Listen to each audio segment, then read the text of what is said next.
لشکر ساقہ جسے کہتے ہیں. میمنہ کا مطلب جو فرض کیجئے کہ مہاجر کا جو گروہ ہے وہ دائیں جانب ہے تو اس کا ایک لشکر دائیں جانب کھڑا کیا گیا. انصار کا ایک لشکر ہے تو اس کو بائیں جانب، بیچ میں ایک لشکر. اس طرح تین حصے کرتے ہیں اور جو اصل جو لوگ ہوتے ہیں وہ ان کے درمیان چلتے. یہ طور طریقہ تھا. میمنہ یعنی میمنہ مطلب میمونہ نہیں ہے، میمنہ رائٹ سائڈ کا جو ونگ تھا. یہ اچھا ورڈ ہے، ونگ کہتے ہیں نا سیکشن. رائٹ سائڈ کا جو ونگ تھا، دستہ تھا، اس پر حضرت زبیر بن عوام رضی اللہ تعالیٰ کو مقرر کیا گیا اور میسرہ کے افسر حضرت مقداد بن عمر رضی اللہ عنہ کو مقرر کیا گیا. کیوں ان دونوں کو مقرر کیا گیا؟ کیونکہ پورے مسلمانوں کے پاس دو ہی گھوڑے تھے اور دو گھوڑ سوار یہی دو تھے. گھوڑ سوار اچھے سے فوج کو لائن سے لے کر جا سکتا ہے نا، ترتیب سے لے کر جا سکتا ہے، اس لیے ان دونوں کو مقرر کیا گیا.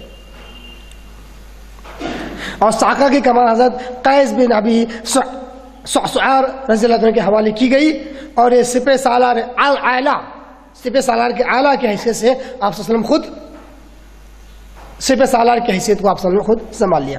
یہ تھا اسلامی لشکر کا کیا، اس کی تعداد اور اس کی کمان، اس کا کنٹرول، اس کا سسٹم، اس کی ترتیب جو میں نے آپ کے آگے رکھا. اب اس کے بعد ہم بڑھتے ہیں مکے میں خطرے کا اعلان. بڑا اہم نقطہ ہے، غور سے سنیں. دوسری طرف جو قافلہ تھا، قافلے کی صورتحال یہ تھی کہ ابو سفیان جو اس کا نگہبان تھا حد درجہ محتاط تھا، کیونکہ اس کو معلوم تھا کہ جب مکہ سے نکلا تھا شام کے لیے اس وقت بھی ایک بار حملہ کرنے کی کوشش کی گئی، اب دوبارہ شام سے مکہ جائے گا تو دوبارہ مسلمانوں کا حملہ ہو سکتا ہے، تو بڑا محتاط تھا. اسے معلوم تھا کہ مکے کا راستہ خطروں سے پر ہے، مکے سے جو مکے کی طرف جو جانے والا راستہ ہے بہت خطروں سے پر ہے، اس لیے وہ حالات کا مسلسل پتہ لگاتا رہتا تھا اور جن قافلوں سے اس کی ملاقات ہوتی ان سے کیفیت دریافت کرتا رہتا تھا. چنانچہ اسے جلدی معلوم ہو گیا کہ محمد صلی اللہ علیہ وسلم اور صحابہ کرام کو قافلے پر حملے کی دعوت دے دی گئی ہے. قافلے حملے کی دعوت دے دی گئی ہے. اس نے فوراً کیا کیا، لہذا اس نے فوراً زمزم بن عمر غفاری ایک شخص ہے اس کو اجرت دے دیا، کچھ پیمنٹ کر دیا اور اس کو مکے کی طرف بھیجا اور کہا کہ وہاں جا کر قافلے کی حفاظت کے لیے اعلان کر دے. تو وہ قافلے کی حفاظت کے لیے قریش میں نفر عام کی صدا لگائے، یعنی عام طور پر آ کر عام اعتبار سے مکہ کے اس قافلے کا سپورٹ کریں، اعلان کرنے کے لیے کہا.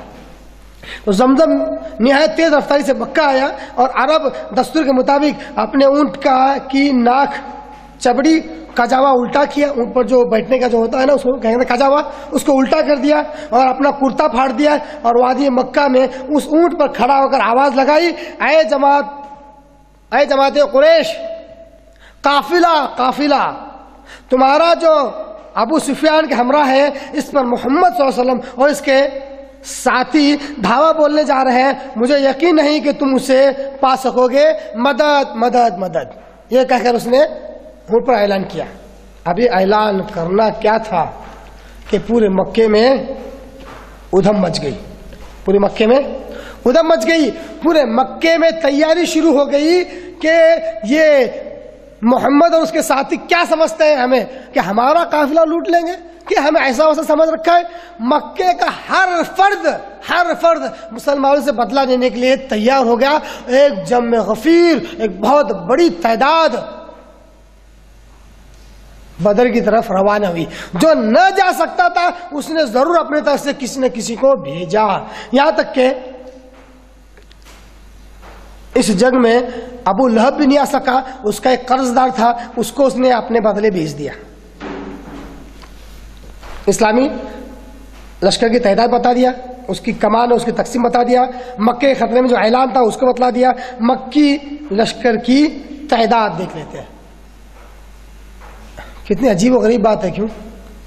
ایک طرف ہے مکی لشکر، ایک طرف ہے مدنی لشکر. دونوں بڑے خوبصورت نام ہیں نا. مکی لشکر یعنی مکہ کا، مدنی لشکر یعنی مدینہ کا. بڑے خوبصورت نام ہے، مگر فرق دونوں میں زمین آسمان کا ہے. مدنی لشکر وہ ہے جو حق کے لیے لڑ رہا ہے، مکی لشکر وہ ہے جو باطل، شرک اور کفر کے لیے لڑ رہا ہے. اس سے ایک بڑا پیارا نقطہ یہ سمجھ میں آیا کہ لیبل امپورٹنٹ نہیں ہے، ٹھیپا امپورٹنٹ نہیں ہے، کس نام سے ہو تم یہ امپورٹنٹ نہیں ہے، اصل ہے تمہارا مقصد ہے کہ نہیں. لوگ بولتے ہیں صاحب ہماری جماعت کی اہمیت الگ ہے، ہمارا نام ہی کافی ہے. نہیں، نام سے کچھ نہیں ہوتا، اصل ہے کام. اصل کیا ہے؟ کام. مکی لشکر کی تعداد ہم دیکھ لیتے ہیں کہ مکی لشکر کی تعداد، ابتدا میں مکی لشکر کی تعداد 1300 تھی. کتنی تھی؟ 1300 تھی، جن کے پاس 100 گھوڑے تھے. مسلمان کے پاس کتنے تھے؟ کتنے تھے؟ میرا خیال ہے آپ لوگ میرا ساتھ دیتے ہو جائیں، کیونکہ میں پڑھ بھی رہا ہوں، سمجھا بھی رہا ہوں، ایسا نہ لگے کہ میں اکیلا ہی بول رہا ہوں. اکیلے میرے کو بدر تک مت پہنچاؤ، آپ بھی میرے ساتھ رہو. انشاءاللہ پورا معاملہ ہم اپنی خیالی آنکھوں سے، انشاءاللہ دلی آنکھوں سے، پورے جذبے کے ساتھ دیکھیں گے اگر آپ کا ساتھ رہا تو.